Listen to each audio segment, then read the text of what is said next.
Named reaction series के day 14 में आपका स्वागत है दोस्तों। आज हम विलियमसन ईथर सिंथेसिस के बारे में समझेंगे। विलियमसन ईथर सिंथेसिस रिएक्शन में आप ईथर की फॉर्मेशन करते हो। ये एक इंपॉर्टेंट लेबोरेटरी मेथड है जिसके हेल्प से आप सिमेट्रिकल ईथर और अनसिमेट्रिकल ईथर दोनों को बना सकते हो। ROR जो कि जनरल फॉर्मूला होता है ईथर का, इसमें दोनों एल्काइल ग्रुप अगर सेम होते हैं तब आपको सिमेट्रिकल ईथर देखने के लिए मिलता है, और ये दोनों एल्काइल ग्रुप आपके जब डिफरेंट हो जाए तब आपको अनसिमेट्रिकल ईथर देखने के लिए मिलेगा। ये असल में SN2 रिएक्शन मैकेनिज्म को फॉलो करता है। इसका मतलब इसका जो सबस्ट्रेट है यानी कि इसका जो रिएक्टेंट है, इसकी स्टेरिक हिंड्रेंस जितनी कम होगी उतना ही आसानी से आपका रिएक्शन हो जाएगा। और विलियमसन ईथर सिंथेसिस में आपका जो सबस्ट्रेट होता है या फिर जो रिएक्टेंट होता है वो एल्काइल हैलाइड होता है। ये अगर 1 डिग्री है तभी आपको आपका डिजायर्ड प्रोडक्ट ईथर मिल पाएगा दोस्तों। 2 डिग्री और 3 डिग्री एल्काइल हैलाइड से आपको अपना डिजायर्ड प्रोडक्ट नहीं मिलेगा। तो देखो, एल्काइल हैलाइड की रिएक्शन को जब आप RONA यानी कि सोडियम एल्कोक्साइड के साथ कराओगे तभी आपको ईथर मिलेगा। ये RONA एक आयनिक कंपाउंड होता है। इसमें OR नेगेटिव आपका एनायन होता है और Na पॉजिटिव आपका कैटायन होता है। ये जो OR नेगेटिव है इसको एल्कोक्साइड आयन बोला जाता है। ये जो एल्कोक्साइड आयन है, क्योंकि SN2 रिएक्शन मैकेनिज्म फॉलो हो रहा है, तो ये एल्कोक्साइड आयन आपका कार्बन के ऊपर अटैक करता है और इसके अटैक से ही ये जो आपका लिविंग ग्रुप है हेलोजन, ये अपने इलेक्ट्रॉन्स को लेके बाहर निकलता है और आपका ये जो OR नेगेटिव है ये जाके R से जुड़ जाता है और आपको ROR आपका ईथर मिल गया है दोस्तों।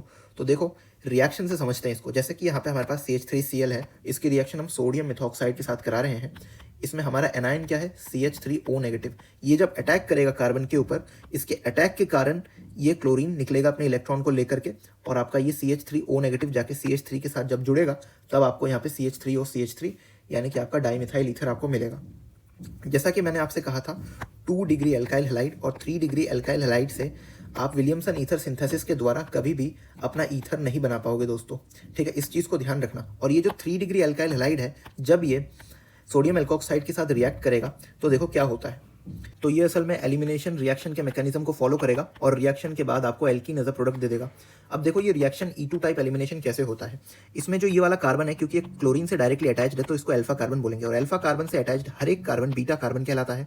तो मैंने मान लो ये वाला कार्बन बीटा कार्बन ले लिया, ठीक है। तो यहाँ से एक क्लोरीन निकला और बीटा कार्बन का एक हाइड्रोजन निकलता है, यानी कि एक बीटा हाइड्रोजन आपका निकलेगा। तो ये जब निकल जाएंगे आपके, तो दोनों के बीच में आपका डबल बॉन्ड फॉर्म हो जाएगा और आपको इस तरीके से एल्कीन मिलता है यहाँ पे। तो ये वाला रिएक्शन देखो, इसमें हमारा एल्काइल हैलाइड क्या है दोस्तों, 1 डिग्री एल्काइल हैलाइड है, और ये जो हमारा सोडियम एल्कोक्साइड है ये आपको थोड़ा बल्कि सा देखने के लिए मिलता है। तो क्या ये रिएक्शन होगी? रिएक्शन हो जाएगी दोस्तों।